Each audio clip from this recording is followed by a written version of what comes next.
Karesa akan melanjutkan petualangan ini. Biarkan dia beristirahat, tidur dulu.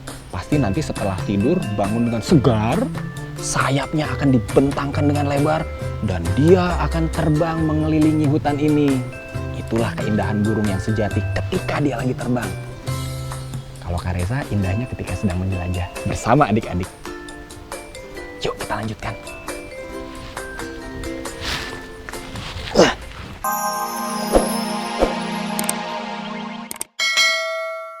Ini bisa tidak terlalu tinggi hinggapnya. Dalam kondisi panas seperti ini, mereka biasanya mencari air untuk minum. Berarti di sekitar ini, di sekitar daerah sini ada air. Makanya burungnya lagi hinggap di dahan yang tidak terlalu tinggi. Wow, lihat. Dia membuka paruhnya. Wah, keren sekali. Paruhnya itu sangat kuat, berwarna kuning, dan mereka gunakan untuk makan, mematuk buah-buahan, sama satu lagi, bisa digunakan untuk mematuk batang pohon yang sudah lapuk untuk dijadikan sarang. Lihat, dia sedang melihat ke bawah, menggerak-gerakkan kepalanya. Biasanya sesekali dia akan menggaruk-garuk leher atau badan. Ah, tuh, dia menggeleng-geleng. Sekarang dia sedang menata bulu-bulunya. Sayapnya dirapikan supaya terbangnya lancar. Tuh, sayapnya digerakkan sedikit-sedikit.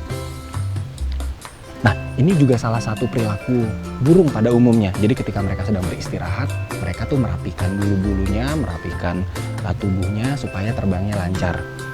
Nah, burung rangkong ini tinggal di batang-batang pohon yang lapuk. Mereka membuat sarang dengan paruhnya, dipatuk-patuk batangnya sehingga ada lubang. Kemudian mereka tinggal di dalam. Yang betina itu akan bertelur di dalam sarang, dan telurnya akan menetas kurang lebih selama 40-45 hari. Dan setelah anaknya netas, induk betina akan tinggal di dalam sarang selama 6 bulan. Dan selama periode itu yang keluar dan terbang adalah induk jantannya. Dia akan membawa makanan ke sarang untuk dimakan oleh induk betina dan anaknya. Anak burung rangkong ini akan siap untuk terbang dan mencari makan sendiri ketika berusia 8 bulan. Makanannya adalah biji-bijian. Salah satu makanan favoritnya adalah buah ara. Nah, di seluruh dunia ada 57 jenis burung rangkong. 14 diantaranya ada di Indonesia. Dan hanya 3 itu endemik Indonesia. Jadi yang 3 jenis burung rangkong ini hanya ada di Indonesia. Salah satunya yang sekarang kita sedang lihat. Karesa terlalu semangat ngomongnya kencengan. Adik-adik, burung rangkong ini sudah semakin langka. Tahu nggak kenapa? Apa? Bukan karena itu. Sebabnya adalah karena habitatnya rusak semakin sedikit. Habitat itu adalah tempat dia tinggal. Contohnya hutan di sekitar sini. Jadi, kita bisa membantu burung ini agar tetap ada dan jumlahnya semakin banyak. Salah satunya adalah dengan cara menjaga hutan. Jumlah hutan, luas hutan itu jangan sampai menyempit. Harus tetap banyak. Adik-adik siap membantu burung rangkong ini untuk tetap hidup dan bertambah jumlahnya? Pasti siap dong. Keren banget soalnya. Nah, Karesa akan melanjutkan petualangan ini. Biarkan dia beristirahat, tidur dulu. Pasti nanti setelah tidur bangun dengan segar. Sayapnya akan dibentangkan dengan lebar. Dan dia akan terbang mengelilingi hutan ini. Itulah keindahan burung yang sejati ketika dia lagi terbang. Kalau Karesa, indahnya ketika sedang menjelajah bersama adik-adik. Yuk kita lanjutkan.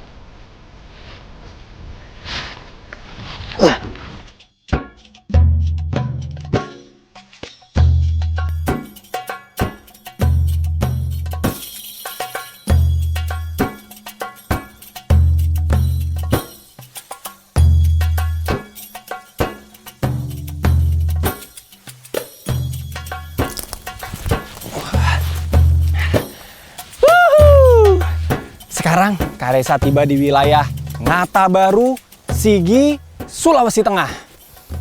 Di sini, Kak Resa akan menjelajah wilayah ini bersama adik-adik tentunya. Pasti sudah siap. Oke, kita mulai. Tunggu. Tunggu dulu. Sebelum kita menjelajah, pastikan kita sudah sarapan. Adik-adik udah sarapan belum? Hah? Ada yang belum sarapan? Ayo, sarapan dulu. Nanti habis sarapan kita jalan sama-sama. Siap ya? Kita jalan sama-sama. Kak Resa juga siap-siap nih. Habis sarapan kita jalan bareng. Siap!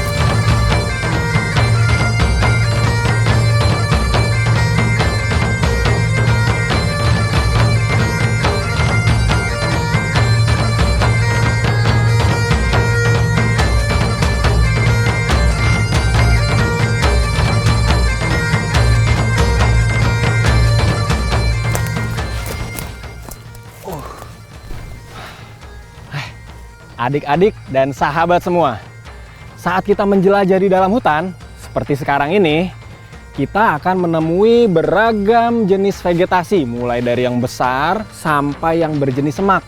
Nah, yang jenisnya semak ini banyak sekali yang ditumbuhi duri-duri halus maupun duri-duri yang panjang.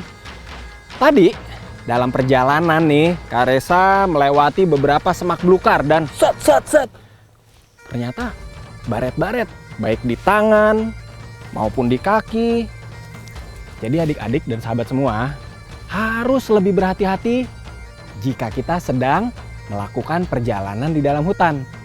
Ya memang sih tidak bisa menghindari duri dan semak, tetapi semakin hati-hati pasti kita akan semakin aman. Kak Resa akan jalan lagi ke sana.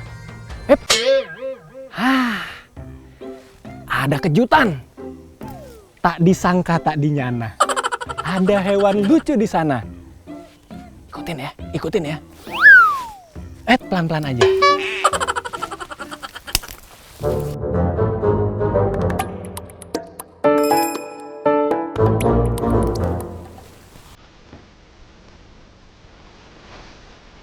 Sekarang kita sudah sampai pada jarak yang cukup dekat.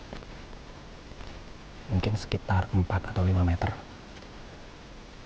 Dari sini Kak Resa bisa lihat ini adalah jenis kuskus kerdil. Wow, ini hewan yang sangat langka. Dari beberapa jenis kuskus kerdil ini adalah jenis kuskus yang sangat langka dan sulit sekali ditemui. Dia sedang tenang di sebuah dahan yang kecil. Seperti jenis kuskus lainnya, kuskus kerdil ini adalah hewan nokturnal. Jadi biasanya dia aktif di malam hari untuk mencari makan, untuk bergerak. Tetapi jika di siang hari, dia lebih banyak diam dan beristirahat. Seperti yang kita lihat sekarang. Kuskus kerdil ini juga jenis hewan marsupial. Seperti kanguru, yang betina punya kantung di perutnya. Tahu nggak gunanya untuk apa? Apa? Pinter. Untuk menyimpan bayinya yang baru lahir. Kuskus ini makanannya buah-buahan dan pucuk-pucuk daun. Dia akan memanjat pohon secara perlahan dan ekornya berfungsi sebagai kaki kelima. Ketika sampai di pucuk pohon, dia akan memakan daun-daun yang masih muda. Selain itu dia juga makan biji-bijian. Kak Resa lihat dia menggelengkan kepalanya. Sepertinya dia masih tenang. Mau ikut nggak kalau Kak Resa lebih mendekat? Mau ya? Kita bergerak perlahan, jangan bersuara.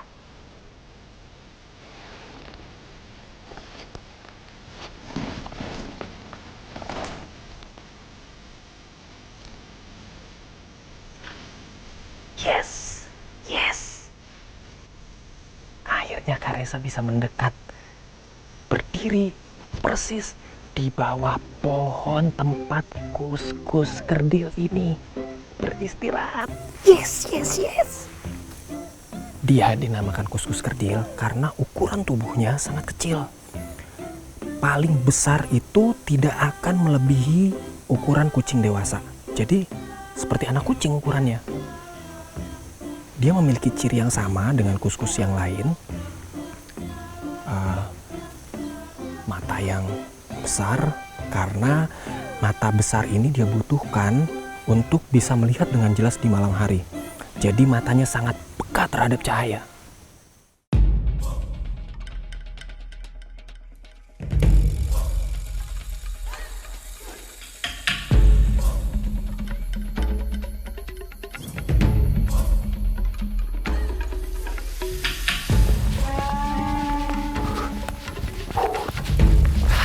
Yes! Ketemu jalan aspal.